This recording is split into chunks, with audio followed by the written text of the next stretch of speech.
최근에 만난 대표님께서 이런 말씀을 하셨어요. 인사하는 건 당연한 거 아니야? 당연히 친절해야 되는 거 아니야? 직원에 대한 이제 불만을 좀 토로를 많이 하셨어요. 근데 이제 제가 뭐라고 말씀드렸냐면, 그러면 그 직원분이 왜 인사를 안 하는지에 대해서 대화를 나눠보신 적이 있으실까요? 라고 여쭤보면 해보진 않으셨다라고 얘기를 하더라고요. 일단 직원분들을 저희 회사 팬으로 만들어야죠. 그래야 직원이 팬이 되지 않는데 어떻게 회원님들을 팬으로 만듭니까? 이 산업에 종사하시는 모든 대표님들이나 대표님들이나 번아웃이 오면 안 된다라고 생각을 해요. 근데 지치면 안 되는 거죠. 명확한 철학이 있어야 된다라고 생각해요. 그러니까 한 단어로 정의를 하면 명확한 철학이 분명히 있으셨을 거거든요. 근데 이 일을 하다 보면 그게 잊혀지는 경우가 되게 많아요. 내가 돈을 벌기 위한 수단, 버티기 식으로 가시는 분들이 많거든요. 그러다 보면 정말 본질적인 철학과 이런 선한 영향력들이 퇴색되는 경우가 되게 많아요. 결국에는 우리가 이 업을 사랑하기 때문에 이 업을 하는 거거든요. 그래서 이 마음을 잃지 않는 게 중요한 것 같고요. 대표님께서 수많은 센터들을 경험을 해오셨는데 스피닝과 피트니스 업계에서 가장 문제가 되는 직업 문제는 어떤 것들이 있을까요? 일단 직원분들이 좀 힘들어하는 게 본인의 명확한 역할이라든지 어떻게 해야 성과가 나는 것이며 본인이 기준으로 삼는 것들이 애매모호하기 때문에 방향성을 잃는 경우가 많거든요. 보통의 관리자분들이나 이제 대표님들은 그들의 의지 문제라고 생각하는 경우가 되게 많아요. 근데 보통은 의지 문제가 아니라 내가 어떻게 할지를 몰라서 하는 경우가 되게 많고, 그러면서 좀 마찰이 생기는 경우가 되게 많거든요. 그래서 제가 계속 말씀드리는 건 뭐냐면, 단순히 그들의 개인 역량으로 맡길 게 아니라 하나하나 설계를 해서 명확하게 어떻게 해야 되는 것까지 프로토콜로 좀 설계를 해주시면 훨씬 그런 문제가 조금 잦아들 것 같고, 왜 이렇게 구현을 해내야 되는지에 대한 이해를 시키는 과정들이 조금 있다면 훨씬 더 좀 몰입력이 더 많이 생기지 않을까. 많은 센터가 직업 문제라고 생각하는 부분이 실제로는 다른 영역에서 생기기도 하는데 대표님이 보시기에 대표들이 가장 오해하는 지점은 무엇인가요? 최근에 만난 대표님께서 이런 말씀을 하셨어요. 인사하는 건 당연한 거 아니야? 당연히 친절해야 되는 거 아니야? 근데 왜 이거를 본인들은 왜 구현해 내지 않지? 기본인데? 직원에 대한 이제 불만을 좀 토로를 많이 하셨어요. 근데 이제 제가 뭐라고 말씀드렸냐면, 그러면 그 직원분이 왜 인사를 안 하는지에 대해서 대화를 나눠보신 적이 있으실까요? 라고 여쭤보면 그 부분에 대해서는 해보진 않으셨다라고 얘기를 하더라고요. 어떤 직원들이 어떤 기본이 되는 것들을 못하고 있거나 어떤 성과를 못 내고 있을 때에는 구조가 잘못된 부분들이 되게 많거든요. 그래서 그 구조를 한번 들여다보시는 게 좋을 것 같고, 일단 구인을 하는 것부터, 면접을 보는 것부터, 그 다음에 채용, 선발 이런 것들의 과정들을 조금 더 디테일하게 설계를 하셔서 직원을 뽑으시는 게 굉장히 좋고, 신입사원이 들어왔을 때에 또 온보딩 프로그램 같은 거를 또 설계해 놓으시면 나의 역할은 무엇인지에 대해서 인지가 된 상태로 현장에 들어가면 훨씬 더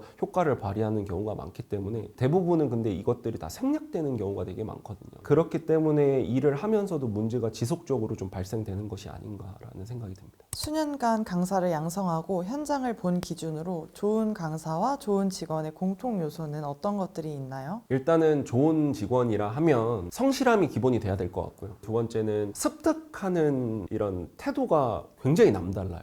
스펀지라고 하죠. 세 번째는 실행력이 되게 빨라요. 이것들을 재고 따지고 할 게 아니라 무조건 실행을 하고 나서 그거에 대한 리스크라든지 본인들이 느꼈던 성공이라든지 이런 것들을 계속 축적해 나가는 그런 직원들이 굉장히 발전 속도가 되게 빠르더라고요. 배우려는 의지가 굉장히 강합니다. 본인이 앞서서 더 배우려고 하고 더 취득을 하려고 그런 노력을 하면 사실 안 가르쳐 줄 수가 없고, 또 도교육을 지원해 주고 싶은 마음이 있죠. 업에 대한 욕심이 있으신 분들은 빨리 성장하시고 좋은 결과를 이뤄내는 것 같습니다. 센터마다 교육을 해도 실제 현장에서 오래 유지되지 않는 경우가 많은데 교육이 현장에서 사라지는 이유는 무엇이라고 보시나요? 일단 저희 산업 구조 자체가 너무 바빠요. 출근하면 고객 응대해야 되고, 밀린 업무 처리해야 되고, 또 매출 업무 해야 되고, 너무 할 게 많다 보니까 좋은 교육을 받고 같이 프로젝트성으로 좀 해보자라고 얘기해도 여유가 많이 없어요. 대표님들이나 관리자분들이 또 지시를 하실 때에도 명확하게 지시를 하시는 게 아니라 고객 경험이 대세더라,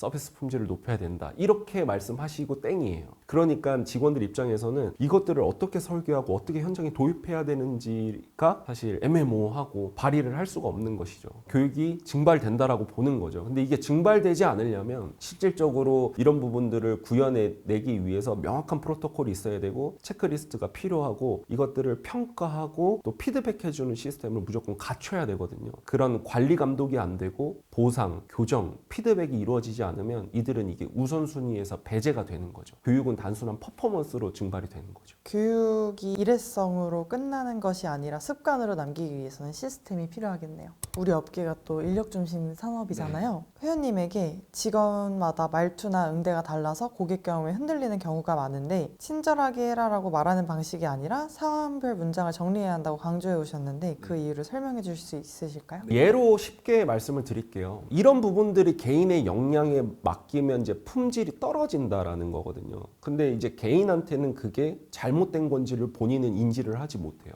왜냐하면 살아온 과정과 본인의 인격이 형성되는 것 자체가 완전 다 틀리기 때문에 저희는 이렇게 교육을 하거든요. 인사성이 좋아야 된다. 그래서 이제 이런 질문을 받게 됩니다. 저는 교육을 받은 대로 센터에 입장하면 인사를 많이 해요. 근데 유독 한 분이 제 인사를 안 받아주시더라고요. 그래서 저도 인사 안 해요. 이렇게 이제 질문을 하신 거예요. 꼭 인사해야 되나요? 그럼 저희는 이렇게 말씀을 드리죠. 인사를 받으려고 인사를 하세요? 상대방이 인사를 받지 않더라도 결국 인사를 한다라는 거는 나에 대한 태도와 그들을 존중한다라는 표현을 하는 거거든요. 근데 그들이 인사를 받고 안 받고는 또 그들의 영역이라고 생각을 합니다. 내 기준으로만 생각을 하지 말자라는 거예요. 감정 교류라든지 좀 이기적인 내 개인 감정들을 자꾸 이해 폭을 넓히면서 그런 것들이 좀 발휘될 수 있게끔 그런 작업들을 저희가 계속 하고 있는 것 같습니다. 인력 관리를 안정적으로 운영하기 위해서 센터가 반드시 갖춰야 할 운영 시스템의 핵심 요소는 무엇인가요? 일단 면접 굉장히 중요한 것 같고요. 그 면접에서 우리가 채용하고자 하는 인재상에 대해서 명확한 질문들과 이런 답변들을 통해서 선발하는 과정이 또 되게 중요한 것 같고요. 또 선발이 되었을 때에는 무조건 이 회사에서 바라는 문화, 서비스, 바라는 역할들에 대해서 명확한 이 온보딩 프로그램이 무조건 존재해야 된다라고 생각을 합니다. 정확한 실무적인 부분들에 대한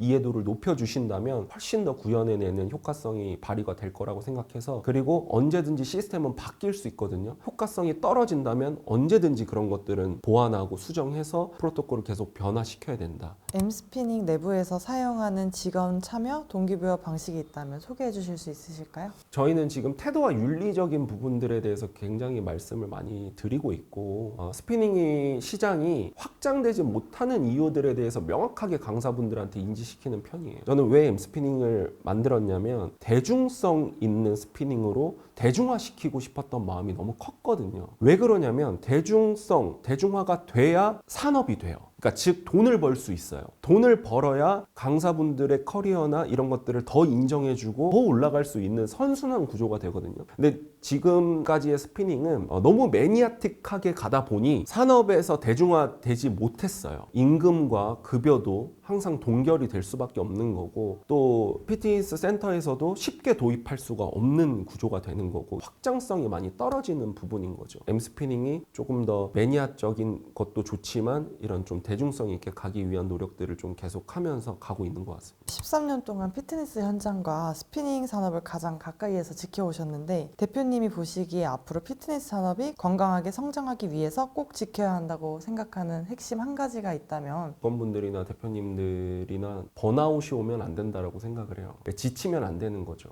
명확한 철학이 있어야 된다라고 생각해요. 결국에는 우리가 이 업을 사랑하기 때문에 이 업을 하는 거거든요. 그래서 이 마음을 잃지 않는 게 중요한 것 같고요. 그리고 모든 시스템이나 모든 구조들이 설계가 된다면 그 진정성은 회원님들이 알아봐 주실 거고, 그게 곧 매출로 반증이 될 거고, 그런 부분들로 또 산업이 확장될 수 있을 거라고 생각을 해요. 마지막으로 대표님의 개인적인 목표가 궁금합니다. 저는 스피닝에 대중화입니다. 대중화되지 못하는 부분들이 굉장히 안타깝고 아쉬운데, 제가 오늘 인터뷰를 통해서 계속 외쳤던 것처럼 음악이라고 표현을 해보면 사실 트로트 장르라고 보면 트로트도 있고 힙합도 있고 대중가요도 있고 판소리도 있고 이렇게 다 있는데, 저는 그 분야 속에서 이제 대중가요를 하고 싶은 거고요. 그 꿈을 꾼 건 많은 사람들이 이걸 접했으면 좋겠어요. 이 엠스피닝을 접하고 또 이 스피닝을 정말 사랑하는 강사분들이 되게 많거든요. 저희 강사분들 분들 중에서는 스피닝 얘기만 하면 우시는 분들이 계세요. 너무 사랑하는 거예요. 근데 그로 인해서 좋은 영향력을 받은 회원님 분들이 되게 많으시거든요. 어느 날 저희 협회로 편지가 한 통 왔어요. 그 편지의 내용은 뭐냐면 자기가 이제 어느 센터의 어떤 회원인데 삶을 마감하려고 하셨대요. 너무 우울증도 깊고 삶을 포기해야 되겠다라고 생각을 했는데 좀 살아보고자 운동을 시작했고 우연히 이 선생님을 만났는데 지금 이 선생님 덕분에 살고자 하는 마음을 얻었고 사람들도 많이 만나시고 해서 너무 감사의 편지를 보내고 싶어서 보냈다고 이제 내용에 적혀 있어요. 저도 너무 감동적이었고 맞아, 이게 우리 산업의 본질이지. 그런 것들을 좀 잃지 않아야 되고 그런 것들이 또 구현이 되고 했을 때 지치지 않을 수 있는 거고 또 보람을 느낄 수도 있다라고 생각을 하기 때문에 이 업에 대해서 저는 굉장한 자부심을 갖고 있거든요. 그래서 저희는 저희 강사분들한테 정신과 의사보다 더 나은 역할을 하고 계시고 위대한 일을 하고 있다라고 말씀을 드리고 있고요. 그래서 그런 강사분들이 또 자부심이 대단하시고요. 또 회원님들이 그로 인해서 좋은 영향력을 받아서 건강도 회복하시고 스트레스도 푸시고 또 너무 소름 돋는 건 교육생의 90% 이상이 다 어떤 누군가의 제자분들이 많으십니다. 그 말인 즉슨 뭐냐면 그들의 삶의 영역까지도 그 영향력이 강사분들이 미친다라는 거. 이분의 이런 스피닝에 대한 태도나 이런 것들을 구현하는 것들이 너무 존경스럽기 때문에 내 직업을 포기하고 강사가 되고 싶어서 오시는, 꿈을 키우기 위해서 오시는 분들이 굉장히 많아요. 그래서 그런 사명감과 이런 것들이 좀 갖고 보람을 많이 느끼셨으면 좋겠어요. 오늘 인터뷰 해보셨는데 어떠셨어요? 이런 업에 대한 얘기들을 할 기회들이 많이 없는데 사실은 공식적으로 그런 부분들이 굉장히 저한테는 의미가 있는 것 같아요. 피트니스 업을 운영하시는 분들이 힘드신 부분들이 무엇인지 너무나도 저는 잘 알고 있기 때문에 그런 부분들에 대해서 좀 도움을 많이 드리고 싶었고 인사이트를 좀 드리고 싶었는데 제 이야기가 조금이나마 인사이트가 되셨다면 좋겠고 이 기회를 통해서 연락 주시면 언제든지 피드백 해드리고 왜냐면 같은 업에 있다는 것만으로도 힘을 드리고 싶고 저 또한 힘을 받고 싶거든요. 그래서 계속 교류하면서 같이 힘냈으면 좋겠어요. 자리를 또 마련해 주신 또 김유민 대표님한테 또 감사의 인사를 전합니다. 네. 저도 감사합니다. 네. 오늘 대표님과 엠스피닝의 진정성을 깊이 알 수 있었던 인터뷰였던 것 같아요. 다음에 또 좋은 기회가 돼서 다른 이야기도 또 많이 했으면 좋겠어요. 고생했습니다. 감사합니다.